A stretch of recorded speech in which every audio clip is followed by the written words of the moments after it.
Bahaya takfir sudah belum? Sudah. Oh ya, sudah bahaya takfir. Sekarang wasiat dan rahmat. Buka wasiat dan rahmat. Halaman 19. Bismillahirrahmanirrahim. Alhamdulillahi rabbil alamin. Wassalatu wassalamu ala sayyidil mursalin wa ala alihi wa sahbihi ajma'in. Wasiat dan rahmat. Ini cukup menarik.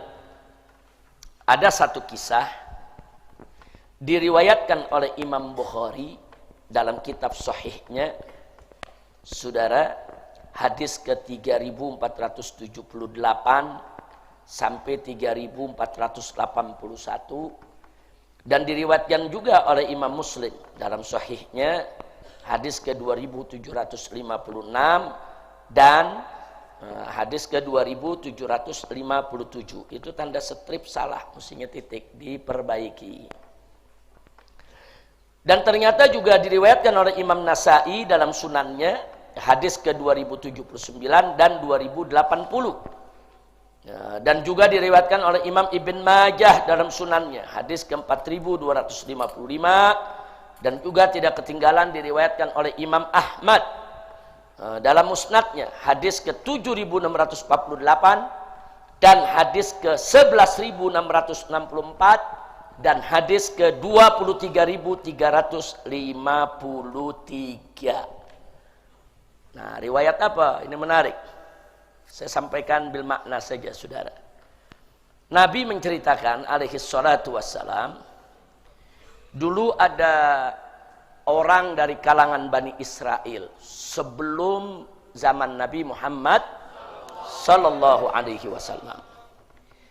Dia menyadari kalau dirinya banyak berbuat maksiat. Dirinya udah banyak maksiat. Dia menyadari bahwa dia ini udah banyak dosa. Lalu dia takut terhadap pembalasan Allah. Ini kalau saya mati nih, ini Allah akan balas saya. Belum balas di dalam kubur, belum balas siksa neraka. Dia takut dengan pembalasan Allah. Kemudian apa yang dia lakukan? Dia berwasiat kepada keluarganya. Kalau dia meninggal dunia, supaya jasadnya dibakar saja. Nanti kalau udah dibakar jadi debu, tunggu musim angin, nanti debunya ditabur biar dibawa sama angin. Biar dia punya debu tuh dibawa ke laut, dibawa ke gunung, dibawa ke darat, dibawa ke hutan, pokoknya berhamburan udah. Dengan anggapan apa? Anggapan dia kalau udah jadi debu berhamburan begitu dia nggak dibangkitkan kembali. Anggapan dia tidak bisa dibangkitkan kembali. Nah, ini wasiat dia nih. Nah, tapi ternyata begitu dia meninggal, dijalankan itu wasiat sama keluarganya. Nah, begitu udah disebar kemana-mana, ternyata Allah bangkitkan dia. Allah tunjukkan kebesarannya. Debunya yang berserakan tadi, semua dengan izin Allah kumpul kembali, dan dia harus mempertanggungjawabkan perbuatannya. Nah, dalam hadis Nabi cerita, saudara, dia ditanya oleh Allah Subhanahu wa taala, kenapa dia lakukan itu? Allah bertanya, bukan Allah nggak tahu. Allah bertanya, Allah maha tahu. Wah, dalam riwayat ini kalau ada cerita macam itu, berarti pertanyaan tadi untuk pendidikan buat kita semua yang mendengar cerita ini, saudara. Akhirnya dia jawab, ya Allah, aku takut ya Allah kepada Engkau. Pokoknya dia nangis, dia tunjukkan rasa takutnya kepada Allah. Jadi dia melakukan itu hanya karena takut disiksa sama Allah. Nah, yang menarik apa? Dalam riwayat tadi, Nabi menyampaikan bahwa Allah merahmatinya li khaufihi. Karena rasa takutnya yang hebat kepada Allah, Allah mengampuni dosa-dosanya. Allah memberikan rahmatnya. Ini cerita menarik. Nah, menariknya bukan soal urusan ya dia menarik soal rahmat Allah, soal maaf, soal perilaku orang ini yang ingin lari daripada hari kebangkitan. Tapi ternyata di sini ada pelajaran yang berkaitan dengan materi kita. Coba perhatikan baik-baik. Orang berwasiat bakar dirinya dengan anggapan Allah nggak mampu membangkitkan dia kembali. Pertanyaan saya, kalau ada orang nganggap Allah nggak mampu membangkitkan manusia, hukumnya kafir nggak? Kafir. Satu. Kedua, kalau orang kafir dapat rahmat nggak dari Allah? Enggak. Ini dapat rahmat. Kalau kita hukum secara kaidah, orang nggak percaya dengan kemampuan Allah untuk membangkitkan dirinya dari kematian. Kufur nggak? Kufur, kafir itu. Tapi menariknya, orang yang tanda kutip ya,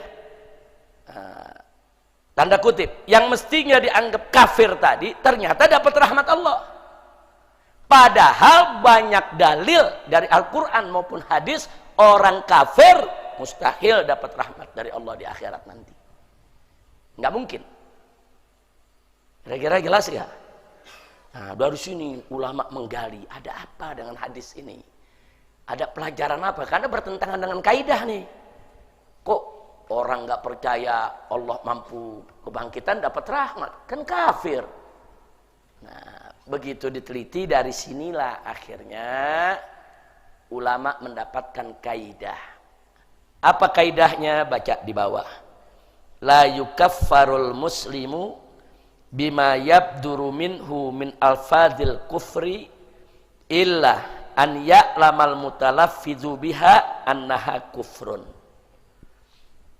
Tidaklah dikafirkan seorang muslim karena apa yang keluar daripadanya atau darinya daripada ungkapan-ungkapan kufur. Jadi kalau ada orang muslim mengeluarkan kalimat-kalimat kufur, jangan dikafirkan dulu. Enggak boleh dikafirkan dulu, kecuali ia mengetahui bahwa apa yang diucapkannya itu adalah kekafiran. Kalau dia tahu, saya ucapkan ini kafir, dia sengaja ucapkan, maka dia kafir. Tapi kalau dia nggak tahu, jangan dikafirin dulu. Orang Islam ada yang nyanyi lagu Ebit, mungkin Tuhan telah bosan. Ada gak lagu begitu? Anak orang Islam banyak nyanyi gak? Sekarang saya tanya, emang bosan itu sifat Allah? Bosan sifat Allah tidak? Layak tidak bagi Allah? Jadi kalau kita memberikan sifat yang tidak layak kepada Allah, kafir gak? Kafir. Nggak boleh. Ini saya bicara orang Islam nih, yang nyanyi lagu Allah apa? Tuhan telah bosan. Nah, bosan bukan sifat Allah ya kawan. Nah, ya. Jadi tapi kalau yang nyanyi nggak paham, kalau kalimat itu bisa mengkafirkan, dia nggak ngerti. Emang dia belum pernah belajar akidah awam juga dia nggak ngerti, nggak mendalam, jangan dikafirin, jangan dikafirkan. Kira-kira jelas gak? Nah, ini kaidah lahir dari cerita tadi. Dari cerita tadi, kenapa si orang tadi tidak dikafirkan? Dia nggak paham, dia nggak ngerti.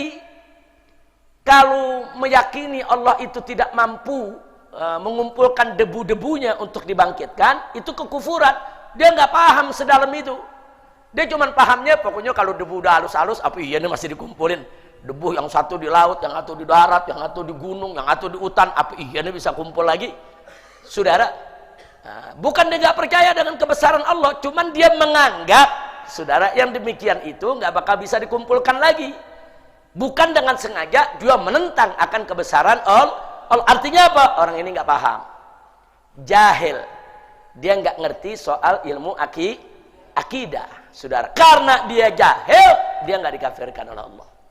Kalau dia divonis kafir oleh Allah, nggak mungkin dia dapat rahmat. Kalau dia dapat rahmat dari Allah, berarti Allah kafirkan dia gak? Enggak. Berarti Allah nggak kafirkan dia. Kita jangan cerita kita dulu, Allah nggak kafirkan dia. Nah, makanya kalau zaman sekarang ada orang Islam nggak belajar akidah, nggak mendalam akidahnya. Kadang-kadang ngomongnya suka agak ngawur karena dia nggak paham. Karena dia nggak paham, jangan sembarangan dikafirkan. Atau karena dia emosi, umpamanya dia lagi ribut, terus kita ingetin istighfar, mohon ampun kepada Allah. Nggak ada Allah-Allahan. Ada yang lagi marah begitu? Ada. Jangan bawa-bawa Allah. Itu kan sikap kurang ajar. Itu dia bicara begitu bisa murtad ya ikhwan. Nah, makanya Al-Imam Habib Abdullah bin Alwi Al-Haddad ngingetin. Kalau ada orang lagi marah, jangan diingetin dulu dengan Allah dan Rasulnya. Khawatir nanti dia hina Allah dan Rasulnya. Kalau marahnya udah nggak terkendali, jangan. Orang kalau lagi marah dia berdiri, suruh duduk. Nah, biasanya kalau berdiri duduk, marahnya agak meredah. Kalau duduk masih marah, suruh rebahan. Rebahan masih marah juga, suruh ambil wudhu. Nah, biasanya mulai berkurang. Nah, kalau udah marahnya mulai terkendali, boleh kita ingetin. Ingat Allah, ingat Rasul. Tapi kalau dari awal kita udah bilang, ingat Allah, nggak ada Allah-Allahan di sini. Orang lagi marah. Orang lagi marah, Allah dihina, Nabi dihina. Saudara, hati-hati. Kira-kira jelas gak? Nah, jadi orang lagi marah tuh kita lihat kadar marahnya. Nih kira-kira kalau bawa agama bagaimana nih? Apalagi bawa Quran, mushaf Quran. Ingat di Quran diambil bisa dilempar media itu Quran. Karena dia sedang dikuasai Nah, orang dikuasai emosi begitu, pegang sama dia. Sabar, ayo dudukin. Ambilin minuman air. Minum air putih, minumin. Dia masih marah juga, rebahin. Udah mulai reda, ajak, ingat Allah, ingat Rasul, ajak sholawat, ajak istighfar dan seterusnya.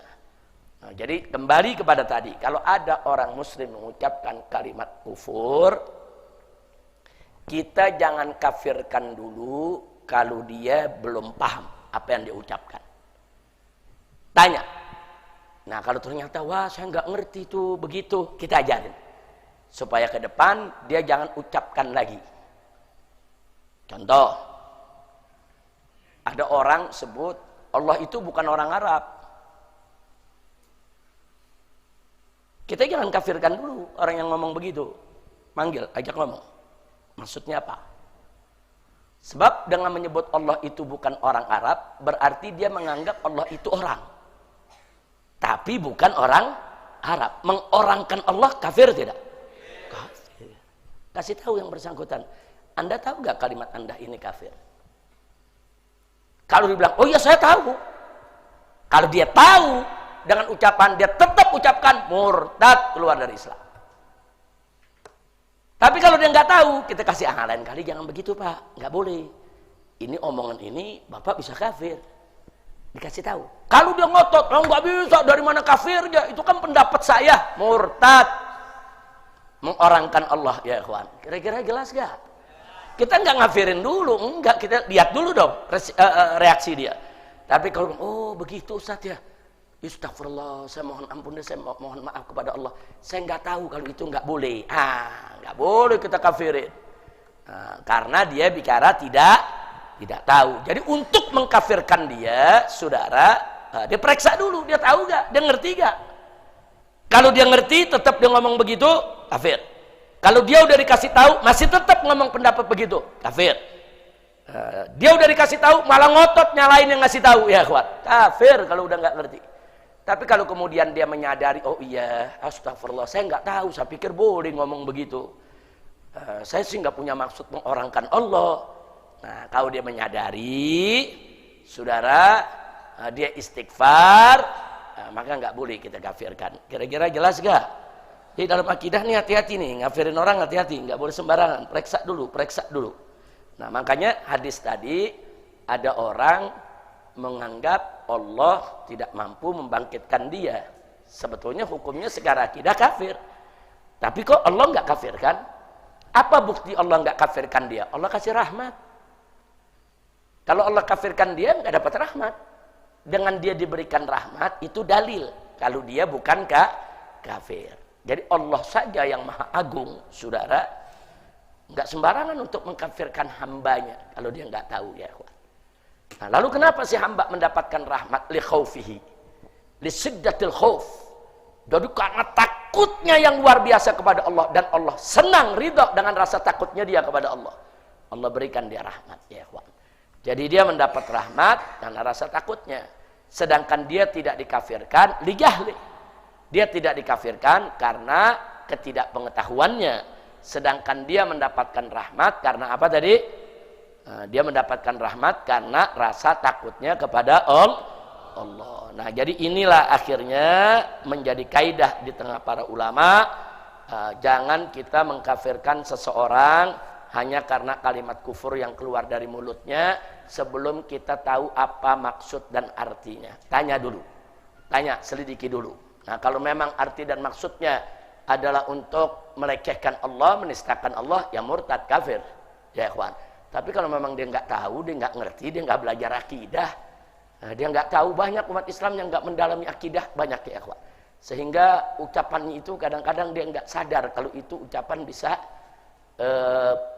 membuat dia kafir. Contoh, ada menteri yang ngomong begini, malaikat saja kalau masuk ke istana bisa jadi iblis. Itu kalimat nggak boleh diucapkan oleh seorang muslim. Malaikat itu makhluk yang nggak pernah maksiat. Kapan malaikat pernah maksiat? Maksudnya dia mau bicara menunjukkan bahwa istana ini kotor gitu. Saking kotornya sampai malaikat aja bisa jadi iblis. Dia mau bilang istana kotor, silakan. Tapi mengibliskan malaikat haram. Nggak boleh, saudara. Malaikat itu, saudara, termasuk yang wajib kita imani. Dan malaikat adalah makhluk yang taat, tidak berbuat maksiat. Apa mungkin malaikat itu jadi iblis? Nggak bisa. Iblis, malaikat ya ikhwan.